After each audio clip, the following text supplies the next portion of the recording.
Let's go on to talk of a rematch between Liam Cameron, Ben Whitaker. I know we spoke previously about the first fight, and we've mentioned about Liam and obviously coming back from what he's come from. Talk about that rematch, and it seems like Boxer are almost not. I don't know if they're trying to shortchange them or they don't want it to be on a Queensberry show. What do you make of the whole scenario? Um, well, the, Ben Whitaker's got a lot of questions to answer, really. Maybe not as much to anybody else. He doesn't really have to answer them to anybody else, but he's for himself. He needs to prove something to himself because there's been a lot of questions asked about him after that performance. I thought Liam Cameron was brilliant. Um, it, he's he's an underrated fighter. I remember I was doing commentary years ago when I first retired, and I remember watching him on Dave Colwell's shows. What he used to do, and yeah, I think he was a light middleweight or a middleweight then back then, and I remember being impressed with him then. So he's come a long way since then. I think that was about 10 years ago, and I know he's had his problems. I spoke to him in the Steel City gym once when I was down there. I think it was with Chantel sparring down there, and. He's a nice kid. I love seeing stories where people have been through real bad, tough times, and they come out the other side, and it's through no other reason than sheer determination to turn their life around and become better because of it. So I take me out to Liam Cameron. He was a great performance up until that point. No one gave him a chance, and he proved everyone wrong. I don't know if sort of Ben Whitaker underestimated him a little bit. Maybe that you could be forgiven for thinking that because, in all honesty, he'd had everything his own way up until that point, and it was the first time where someone really stood in front of him and hit him back and went, "Come on, I'm going to stand there and trade with you." So if the rematch takes place again, which I think it will, I don't feel like Ben Whitaker will ever want that his career to go on without readdressing that fight. Um, and now he's aware of what Liam's going to bring. He's going to be much more better prepared for it. So I'm really excited to see that fight. Well, first of all, I'd love to see Liam Cameron get his opportunity again because I think he deserves it. He was a great performance up until that point. But I think Ben Whitaker deserves the chance to prove himself because those type of allegations what people have made against him where you quit and stuff like that, they're not nice, and no one will ever know what was going on actually in his mind, and by default him trying to prove to other people and to himself that that wasn't the case gives Liam Cameron the opportunity to try and right that wrong as well. So it's a double-edged sword for me, and I really like that rematch, and I hope it happens this year. Do you think for Ben to exercise those demons, it has to be next, Hmm. or is that just Yeah, pressure from the fans? I'd say similar to what I was just spoke about Dave Allen and Johnny Fisher. Um, I wouldn't be surprised if he has an 8 rounder in between, and I don't think that takes away from anything. If there's too much time in between, then for me, that's a little bit of an avoidance and not addressing the situation. But if you want to have an 8 rounder to fix some problems, what it feels like he might have had, and then go back in with him, then I'd no issue with that. But I'd say by the time we get into the summer, May June time, we should be on for the rematch by that point. Next fight potentially happening this year, Canelo and Terence Crawford. Just talk about that in first thing, the weight difference. Obviously, Canelo, I can't imagine him coming down. So Yeah. Terence, I imagine, would come up. Probably a catch weight between the sort of around the middleweight mark, just above middleweight, I'd imagine. Yeah. Um, how dangerous is it for one for Canelo to come down and two for Crawford to go up? I don't think it's too much of an issue. Canelo coming down. I actually think he could make middleweight quite comfortably. Um, I remember when Rocky Fielding fought him, I actually went to his hotel room to do the check weigh-in the next morning, and he got out of bed and just stood on the scales, and he weighed 170. So he'd put £2 on since the weigh-in the day before, And I was like, what? And he was stood next to me, and he was smaller than me, and I was a light middleweight. So he's not a huge person to be getting weight down. So as long as he gave himself enough time, I know he's very broad, he's thick set, um, and weight what's been there for a while is a lot harder to get off. But I think if he gives himself enough time, he'd be able to get down middleweight healthy enough. I still think that's way too big for Crawford. Crawford, I think originally he was even a super featherweight. I know he was definitely a lightweight. So for him to fill that frame out into a good size welterweight, but then be expected to go up two divisions against somebody who's going to go down as an all-time great, and he's very good at that weight. So around that middleweight, super middleweight, he's so explosive. He's got so much experience now. He's probably on the slide a little bit. He's probably not as good as he was 2 or 3 years ago, but I just feel like these weight divisions for a reason, and as good as Crawford is, he ain't going to avoid getting. He's not going to be crafty enough to avoid Canelo all night. Just out of interest, who would you pick to win that? Yeah, I think Canelo would win it. I don't even think it'd be that difficult, in all honesty. I'm not trying to disrespect Crawford. He could make it awkward for a few rounds, but I just feel like the sheer size and power of Canelo would be too much for him. I'd probably say he'd get Crawford out of there in eight or nine rounds. What's that like to have a fighter who is bigger than you put their weight on you and use their size against you? Is that tiring? Oh, massively! Yeah, that extra weight, especially you talk about two divisions. That's like an extra stone, and that natural physical strength and power, it saps your energy. I remember sparring Tony Jeffries towards the end of my career. He was a light heavyweight, and I was a light middleweight. So there's like three weight divisions in between, and I was for 4 rounds.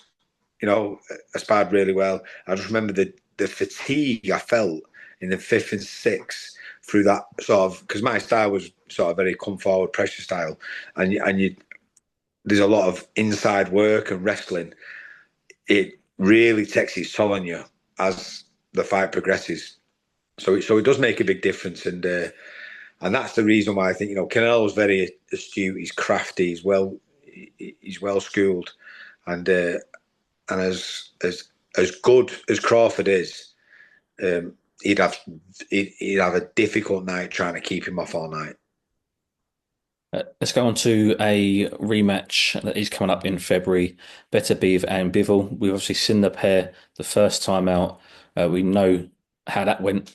Can we expect more of the same for the second fight? Yeah, I think so. Those two guys, they're so experienced, so well crafted, and they'll pretty much pick it up where they left off.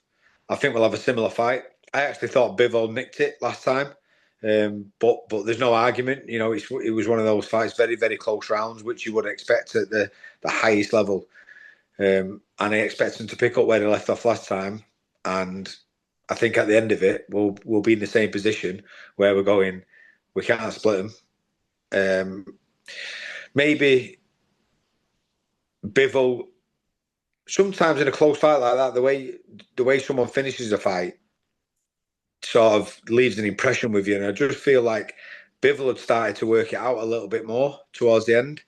So if that's the case, and I feel like that's what happened with Fury and Usyk. Usyk grew into it, and as the fight went on, he got better and better, and he picked up where he left off. Really, for me, last time. I think that'll be the case this time, and I think Bivol will get the decision and set it up nicely for the trilogy. Does either fighter need to change anything? Obviously, Bivol, you mentioned there, you feel like he was almost working Beterbiev out, but a little bit too late potentially. Yeah. Or does Beterbiev have to change it a little bit to keep Bivol guessing? Yeah, listen, I think they'll both make adjustments. They'll look back at what went right for them and what went wrong, and and in all honesty, they've both got really good coaches. They've known them for a long time, and it. I don't the stage they're at in the career and the when you're at that elite level, the margins are so small. That's why I believe the fight will be very similar to last time because there's not going to be room for that much improvement when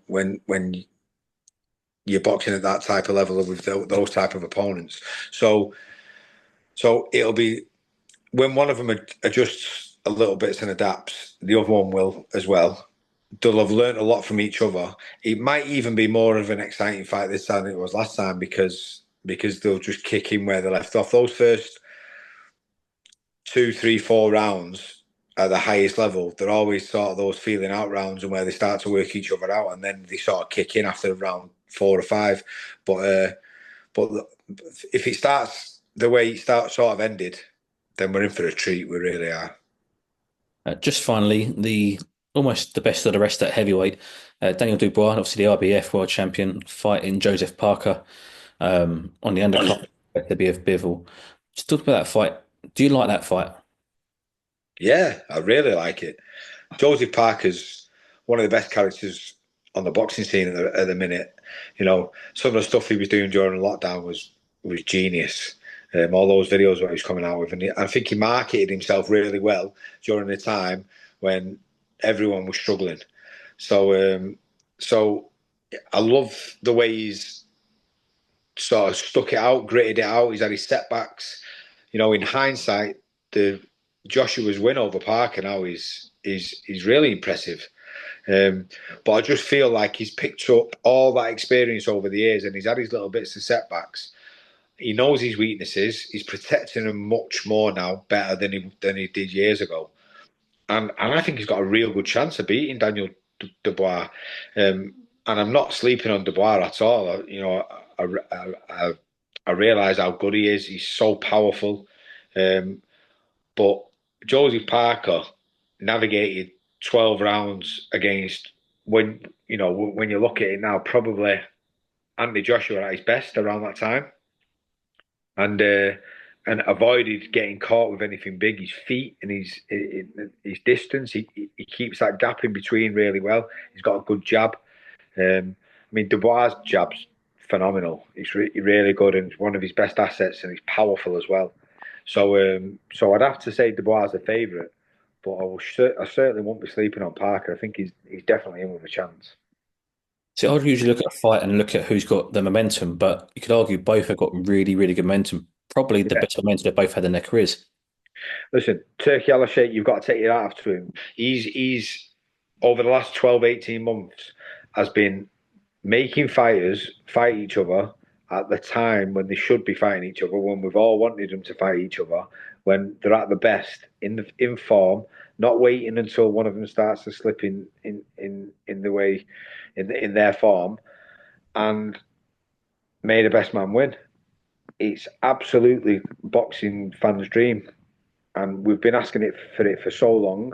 You know, there's a few things. You know, sometimes when you're having to go over Saudi Arabia and the fans want it to be on the doorstep. Of course we do, but you know, if you want the fights, what you want to see, sometimes you've got to give a little to take. And I just think it's a phenomenal fight. It's an amazing fight. I just boxing. We're going to look back at this period of time in boxing as a pivotal moment. I believe. I think everyone's fighting the best. But hopefully, in the next 10 years, I might be dreaming a little bit here, but I just feel like we're going to get to the point where there's going to be one governing body, and it will have been orchestrated by Turkey Al Sheikh or the Riyadh season, Gold Star Promotions, Matchroom, Queensbury, all working together. And if we can eventually get to the stage where we've got one unified, recognized world champion like it was years ago, then I feel like boxing as a sport will get way more respect. You know, UFC, the ideology of we need to get to where UFC is where they've got one champion is insane when you think about it because of the vast amount of history we've got over them. Yet I understand it, I get it, and I think I've just got a feeling That's the way they're going. They're trying to go down that path of like, okay, let's get everyone working together. And then once everyone's comfortable and they realize that everyone's not trying to have each other's pants down, we can all work together. We'll come to the point. I mean, they own the Ring magazine now. So ultimately, that could be the world title, which generally, when you're a unified world champion, you recognise as the Ring Magazine world champion, which then by default suggests that you're the number one in the division. So maybe that's the plan, but I hope so. I really I want that fairy tale ending where boxing's the the perfect sport, like you know, us diehard boxing fans view it like that anyway. But it's not perfect. It's far from it. There's loads of things what could be improved, including the scoring and stuff like that. But if we can get to the point where we've got one world champion in each division, what a day that'll be. Absolutely. Just finally, to push you on a prediction for that fight, Dubois Parker. Who do you think wins? Stick your neck on the line.